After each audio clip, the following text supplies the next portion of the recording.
అంటే దానికి మెడిసిన్ లేకపోతే ఇంకేదన్నానో ఒకవేళ ఉంటే అయినా చెప్పాలి కదా, టైం చెప్పాలి, ఎక్స్ప్లెయిన్ చేయాలి. ఏం లేదు,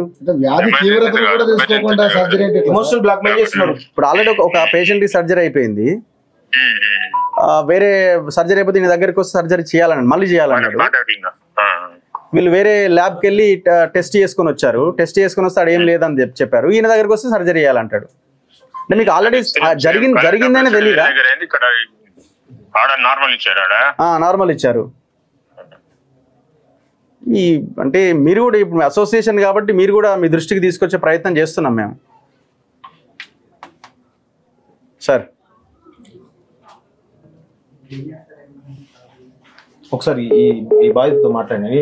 ఈయన మెయిన్ ఈయన వీళ్ళ మదర్ చాలా సఫర్ అయింది. ఒకసారి క్లియర్ గా మీరు యాక్చువల్లీ మా మదర్ కి 2 కాళ్ళకి అల్సర్స్ ఉంటాయి.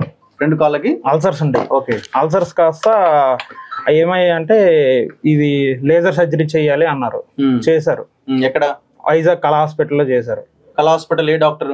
రాజవి గోపాల్ గారు చేశారు. ఇక్కడ కదా ఆయన? లేదు, అక్కడ సార్ కన్సల్ట్ డాక్టర్ గా వస్తున్నారు. సో అది ఇప్పుడు అతను చేశాక చేసిన విత్ ఇన్ 6 to 10 months లో మళ్ళీ రిపీట్ అయింది. అది ఉండంది వచ్చేసింది, బాగా పెద్దది అయిపోయింది. మళ్ళీ వెళ్తే అదే ప్రెజెంట్ సిచ్యువేషన్ అమ్మది. సో ఇప్పుడు మా అమ్మకి ప్రెజెంట్ అదే నడవలేని స్థితి ఉంది. సో మళ్ళీ వెళ్ళి మాట్లాడితే ఏముంది హైదరాబాద్ రా, అక్కడ ఆవిస్ హాస్పిటల్లో చేస్తాను, 4 lakhs పట్టుకుని అవుతుంది అని చెప్పారు ప్యాకేజ్.